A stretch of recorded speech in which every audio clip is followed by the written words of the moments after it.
it doesn't help, because for different people, fluent is different. Yeah. So, yeah, if you see that it's a very manual job with not too much interaction with a client, you are not responsible for a person's life. Nobody will be dead if you misinterpret, and there is still demand on fluent or native Finnish, then this is the case of indirect discrimination.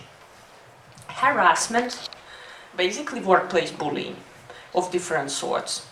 And then also instruction or order to discriminate. Say an employer or manager says to the staff that you will not let Roma into this restaurant.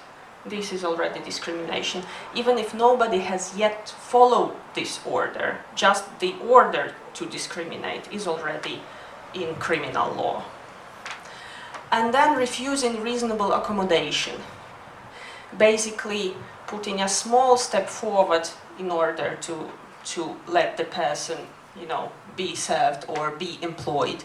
For example, not providing obstacle-free access to working place. That's for people with disability, for example. Unfortunately, I think what happened with me is I got extremely depressed after about 3 or 4 years. It really seemed pretty hopeless. And, I committed to moving here. I really wasn't sure what to go. I had no network. Eventually I started working back in the States. But everything, what happened here, I moved in '97. 2000, we had the digital change, and the value of photography diminished. And that's universal. It doesn't matter where it is. Eventually, where I was able, there's certain things that I did was definitely, as you pointed out, have a positive attitude. You will face barriers. Every immigrant does. It's only natural. That you are an outsider. But the thing that I found interesting, and I'm sure you probably have all made this observation as well, the Finns have a lot of pride, but very little self-esteem. And it is a pernicious combination. And I don't mean that to be arrogant, but I've been working in my craft since I was 12 years old. I know what I'm doing. You may not like it, but I sure as hell know what I'm doing. But your self-worth is something else again. And that really took a hit being here. I mean, I couldn't give myself away. As a matter of fact, that was about the only way I could get work, was if I did it for free. But for every problem there is a solution. The question is if you have enough time to find it. I found joining groups like this was tremendously beneficial. You build a network. Finns, more than other people, hire people that they know. And that's part of the whole native thing. I know less than 10 foreigners who speak Finnish well enough to be considered like, he's a mutant, he's okay. No, I mean, the time I had, my neighbor, Roman Schultz, he's apparently incredible, he's German. But the other thing that you do is LinkedIn. And I have to say, I don't like the platform, I don't think it's well designed, but I've gotten work through that. And it is also, and this made no difference, I did the same thing in New York, it is persistence, If you get knocked down, get up and do it again. And like you see from the introduction, or Paul said it clearly, I like to always be behind the background because I believe that the work we do on Entergrate is not my personal work, but it's something that collectively we give it our best. And I want to thank every member of the team here because all the events we've held, all the activities we have had zero funding, including this one here, and we meet every second week, and we give our time. And the goal of this is so that we can not only better the lives of ourselves in Finland, but also better the lives of people who we are coming to fit in with, and that's the locals, so that they can understand where we are coming from as immigrants to our newly adopted homes. So, without further ado, I would go on to my part of the slide. I have just a few slides. I can't get your connector. Maybe we'll take the next speaker first because I can't connect your... It's okay. You could just turn it, and I would explain. I have only 2 or 3 slides there, so it's nothing special. It's just key points that I would have to remember. When I came to Finland, within 2 weeks of being in Finland, I realized I came here to the University of Helsinki to write an entrance exam to study economics, which was my passion. I wanted to be a professor of economics. But right there and then, after 3 weeks in Finland, I realized that I probably don't have a shot at that. But that was my passion. And what did I do? I changed my field to a vocational school because I knew that was the only way I could get my leg into a company where I could get a work. That was the only way I could get employed.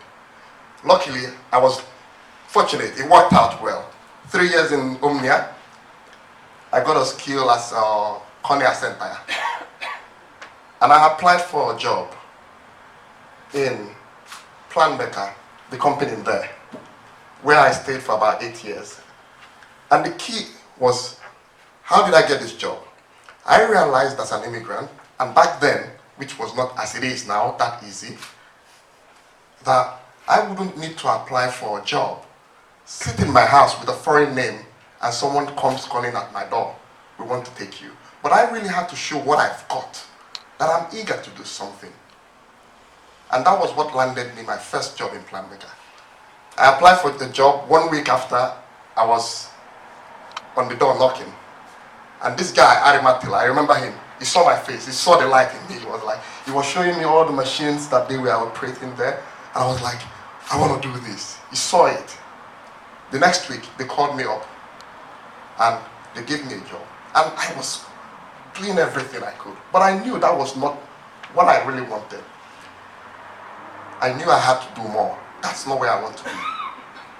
And luckily, I kind of feel I'm where I want to be now. But during this process, why I'm telling this story is that during this process, it took me a longer time to get to where I want to be. I'm not there yet, but I'm getting there. But the key, why we are saying this is, I know my abilities, I know my skills, and I know what I want to give to a country where I've adopted as home. I know I'm not leaving Finland in the next 15, 20 years, even if I want to. This is home. How do I make it home? By giving it my best, by feeling welcome. And how does this happen? By letting the locals understand me. But we know that discrimination would always exist. In the workplace, outside the workplace. It's always going to be there. But the key of this event is not that we focus on the problem, but the solution to the problem. So, actually, when I'm thinking about the presentation of Olga, that was actually really interesting, your presentation. If I wanted to ask you, for example, in few words, what are the main reasons for discrimination in Finland? If you can say in few words, like, what are the main reasons? Of course, I know that discrimination in Finland is quite different than in so many other countries. Can you identify a couple of reasons? The biggest reason is fear of unknown. I mean, Finland is no empire. We didn't have history of immigration. We had a history of out-migration, but not really history of immigration since end of 80s only. So basically, people who don't speak like Finns or look like Finns are unknown. So you don't know what to expect. And then, human nature gets people cautious at that point. It's easier to stay at your zone of comfort and be, just as you've always been, status quo. So, psychological tendency is there, but then again, I want to pinpoint a few points.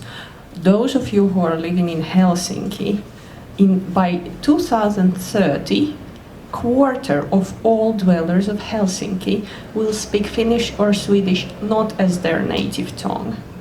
Quarter of population will be of foreign descent. And this amount will still continue to rise very steeply. So I mean, this is not a very small minority anymore. And I think that Helsinki is a forerunner in this respect. And you will see how the attitudes will start to change, because we already see the second generation coming in who are talking Finnish and then or Swedish and then something else. So I think we will see the... My children. Yes, and mine. So, yeah, I want to link to what you actually said at the moment. When I'm thinking about you, Kurt, you have actually had a long experience here in Finland or whatever it is. Could you identify any kind of discrimination upon structure in our public services in Finland, for example, in a day-to-day life? Can you identify something that can be actually spotted? You know, I mean this. There's a self-discrimination with Finns. They don't see a value in what they've done and what they've achieved.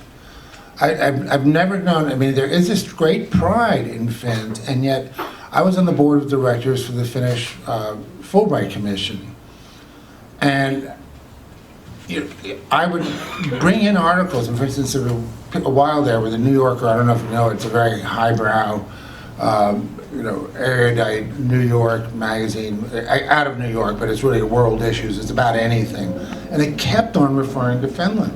And I would bring it to these board meetings, and there would be the Finns that would somehow find a way to undermine, this incredible compliment that was being paid for them by one of the most, intellectually respected magazines in the United States. And so I think that let me put it this way, and again, those of you who know me, I'm sure you've heard me say it before, Finns do not like their level of competency held up to an international standard. And I'm an international standard for them, because I was successful in New York, and I got in a lot of museums. I got big grants. I came here on a prestigious grant.